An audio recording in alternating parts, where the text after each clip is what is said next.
ये कहानी एक ऐसी लड़की की है जो अपने हस्बैंड से बिल्कुल भी खुश नहीं होती। उसका हस्बैंड यूस वो खुशी नहीं दे पाता जो एक औरत को चाहिए होती है। कहानी की शुरुआत में हमें दो बहनें दिखाई जाती हैं, जिनमें से एक का नाम कोहिनी होता है और दूसरी का नाम हिल्दा होता है। ये साल 1917 का टाइम होता है। जब कोहिनी 17 साल की होती है तब उसकी शादी एक आम आदमी से कर दी जाती है। उस आदमी का नाम क्लिफर्ड होता है। शादी के अगले ही दिन क्लिफर्ड जुंग में चला जाता है। जुंग के दौरान क्लिफर्ड घायल हो जाता है और कमर के नीचे के हिस्से से पैरालाइज्ड हो जाता है। जुंग के बाद कोहिनी और क्लिफर्ड वापस ब्रिटेन आ जाते हैं, जहां क्लिफर्ड की पुरखों की हवेली होती है। कोहिनी अब अपने हस्बैंड का पूरा ख्याल रखती है। वो यूस से नहलाती है, कपड़े चेंज करवाती है। बाहर से देखने पर कोहिनी अपने हस्बैंड के साथ खुश लगती है, लेकिन अंदर ही अंदर उसके दिल में एक कमी रहती है जो उसका हस्बैंड कभी पूरी नहीं कर सकता। जुंग के बाद क्लिफर्ड एक अच्छा राइटर बन जाता है और इस काम में कोहिनी उसकी काफी मदद करती है। इस बीच कोहिनी अपनी बहन हेल्दा से भी मिलती है। कोहिनी बहुत ज्यादा अकेला फील करती है। वो अपने हस्बैंड को व्हीलचेयर पर बाहर घुमाने ले जाती है। एक दिन क्लिफर्ड अपनी वाइफ से कहता है कि अगर हमें अपनी फैमिली आगे बढ़ानी है तो हमें एक बच्चा चाहिए होगा, लेकिन मैं तुम्हें बच्चा नहीं दे सकता। इसलिए तुम चाहो तो किसी गैर मार्ड के साथ बच्चा पैदा कर सकती हो और मैं उस बच्चे को अपना लूंगा।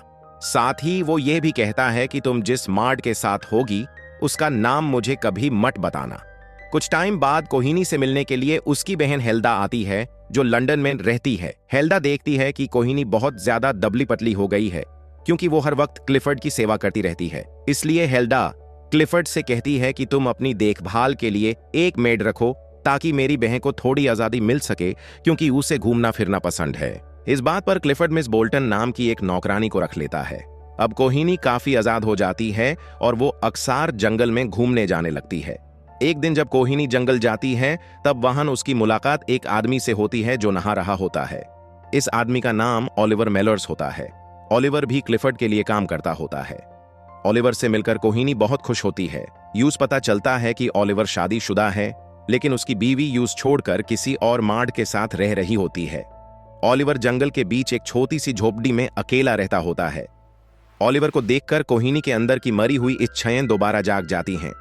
इसलिए अगले दिन कोहिनी फिर से ओलिवर के पास जाती है। वो उसकी झोपड़ी में यूं से काम करते हुए चुपचाप देखती रहती है। धीरे धीरे कोहिनी रोज ओलिवर के पास आने लगती है। एक दिन कोहिनी खुद पर कंट्रोल नहीं रख पाती और ओलिवर के साथ इंटीमेट होने की कोशिश करती है।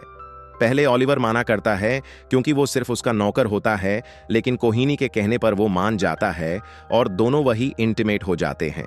घर आकर कोहिनी सिर्फ ओलिवर के बारे में सोचती रहती है, क्योंकि यूस काफी महीनों बाद वो खुशी मिली होती है जिसका वो इंतजार कर रही थी। अगले दिन वो फिर ओलिवर के पास जाती है, लेकिन इस बार ओलिवर मना कर देता है और कहता है कि यूस डर लगता है क्योंकि वो यहीं नौकरी करता है। लेकिन कोहिनी को कोई फर्क नहीं पड़ता और दोनों फिर से इंटीमेट हो जाते हैं। धीरे धीरे कोहिनी को इस चीज की आदत लग जाती है। वो रोज सुबह जंगल जाती है, ओलिवर की झोपड़ी में उसके साथ वक्त बिताती है और शाम तक घर लौट आती है। कोहिनी ओलिवर के साथ रहकर बहुत खुश रहने लगती है। ओलिवर भी कोहिनी का रिस्पेक्ट करता है और यूस अभी भी मैम कहकर बुलाता है, क्योंकि वो क्लिफर्ड के अंडर काम करता होता है। लेकिन कोहिनी को यह सब पसंद नहीं होता। जहां भी मौका मिलता है दोनों वही इंटीमेट हो जाते हैं। अब कोहिनी खुद को जिंदा महसूस करने लगती है। कुछ टाइम बाद कोहिनी को पता चलता है कि वो प्रेग्नेंट हो चुकी है। एक दिन कोहिनी अपने हस्बैंड को बताती है कि वो कुछ दिनों के लिए अपनी बहन हेल्दा के साथ कहीं जा रही है। यही बात वो ओलिवर को भी बताती है, ताकि किसी को शक ना हो और क्लिफर्ड उस बच्चे को अपना मान ले। कोहिनी जब प्रेग्नेंट हो जाती है तो एक दिन कोहिनी कि वो कुछ दिनों के लिए बाहर जा रही है और उसके साथ उसकी बहन हेल्डा भी जा रही है। और यही बात वो वलीवर को बताती है कि मैं कुछ दिनों के लिए बाहर जा रही हूं। कोहिनी अपनी प्रेगनेंसी के बारे में वलीवर को बताती है और वो बताती है कि लेकिन मेरे हस्बैंड को पता नहीं चलना चाहिए कि ये बच्चा तुम्हारा है। लेकिन यहां पर वोलिवर को लगता है कि कोहिनी उसका फायदा उठाया है। उसे लगता है कि कोहिनी उसके करीब सिर्फ बच्चे के लिए आई थी। यूज लगता है कि कोहिनी सिर्फ प्रेग्नेंट होने के लिए उसके पास आई थी। इस सोच से कोहिनी बहुत गुस्सा हो जाती है और वहां से चली जाती है। अगले दिन कोहिनी फिर ओलिवर के पास आती है और उससे माफी मांगती है। वो कहती है कि मैं सिर्फ बच्चे के लिए तुम्हारे पास नहीं आई थी, बल्कि मैं तुमसे सच में प्यार करने लगी हूं।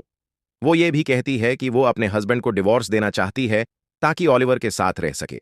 लेकिन ओलिवर को लगता है कि कोहिनी ने उसका यूज इसी बीच बारिश शुरू हो जाती है।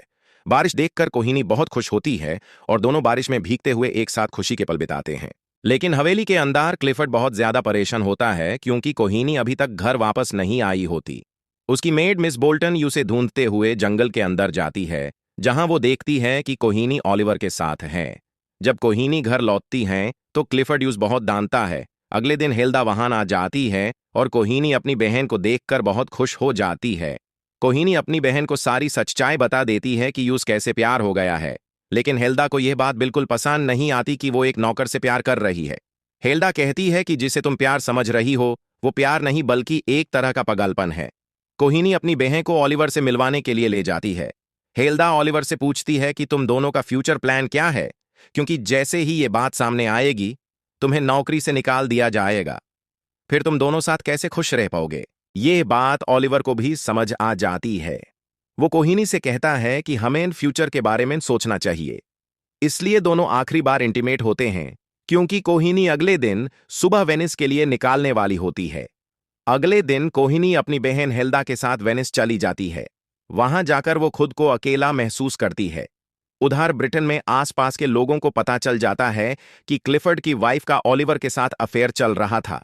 इसलिए क्लिफर्ड ओलिवर को घर बुलाकर कहता है कि कल शाम तक तुम यह जगह छोड़ दो।